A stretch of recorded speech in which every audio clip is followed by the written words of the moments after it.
নমস্কার বন্ধুরা, আপনারা সকলে কে কেমন আছেন? আশা করি আপনারা সকলেই সুস্থ আছেন, ভালো আছেন। আপনাদের সকলকে জানাই আন্তরিক ভালোবাসা ও শুভেচ্ছা।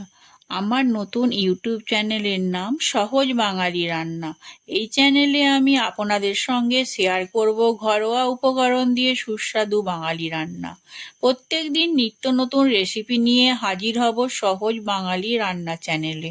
আজকের প্রথম রেসিপি কচুর লতি দিয়ে চিংড়ি মাছ।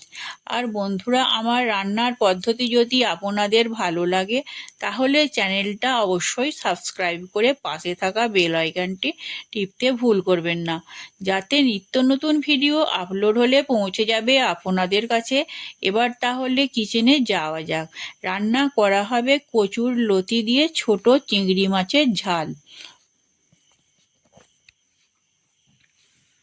আমি এবার কচুর লতিগুলোকে ছোট ছোট করে কেটে নেব।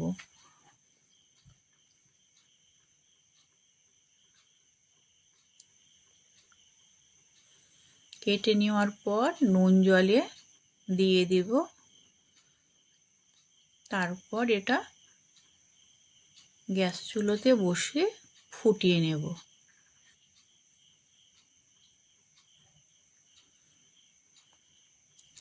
এক চামচ নুন দিয়ে দিলাম। ভালো করে ফুটে গেলে নামিয়ে নিতে হবে। স্ট্রেন করে নিলাম। তারপর একটু ঠান্ডা করে কচুর লতিগুলো ছিলে নিয়ে ছোট ছোট আকারে কেটে নিতে হবে, বরবটির মতো। কড়াইতে তেল দিয়ে দিলাম।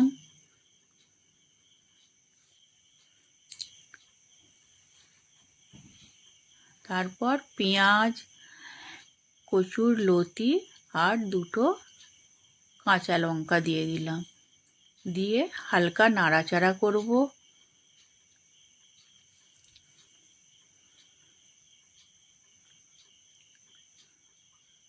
রান্নাটা খুবই সোজা বন্ধুরা, আপনারা অবশ্যই করে দেখবেন একবার। নুন দিয়ে দিলাম। এরপর যাবে হলদি গুঁড়ো, লঙ্কা গুঁড়ো আর যাবে ধনিয়া গুঁড়ো। আপনারা যেমন পরিমাণে ঝাল খাবেন ঝালটা একটু অ্যাডজাস্ট করে নেবেন। এগুলো ভালো করে মিক্স করে নিতে হবে।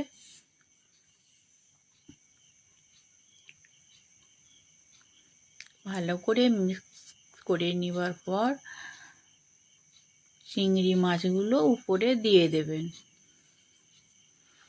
উপরে দেওয়ার পর একটু হালকা নাড়াচাড়া করে অল্প পরিমাণে জল দিয়ে দেবেন।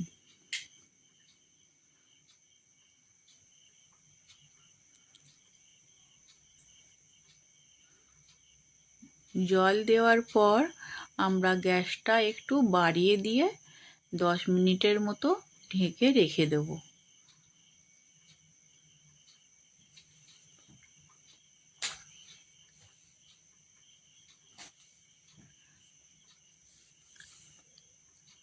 দশ মিনিট হয়ে গেছে বন্ধুরা। ঢাকনা খুলে দেখুন কত সুন্দর লাগছে। আপনারা কিন্তু বাড়িতে এটা অবশ্যই চেষ্টা করে দেখবেন। আর কচুর লতি সিদ্ধ হলো কি না হলো একবার চামচে করে তুলে একটা কচুর লতিকে টিপে দেখলেই বুঝতে পারবেন এই কচুর লতিটা ঠিকমতো সিদ্ধ হয়েছে কি না। সিদ্ধ যদি হয়ে যায় গ্যাসকে তেজ করে একটু জলটা শুকিয়ে নেবেন। তারপরে আপনার রান্না কমপ্লিট হয়ে যাবে।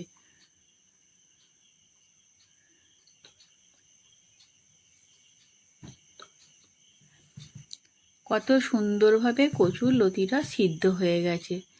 দেখুন বন্ধুরা, এইভাবে অবশ্যই একবার রান্না করে আমাকে কমেন্টে জানাবেন।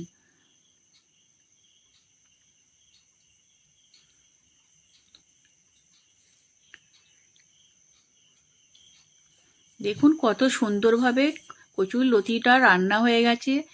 এইভাবে রান্না করে নেবেন। আর নেক্সট ভিডিওর জন্যে আবার আমি দেখা করব আপনাদের সঙ্গে।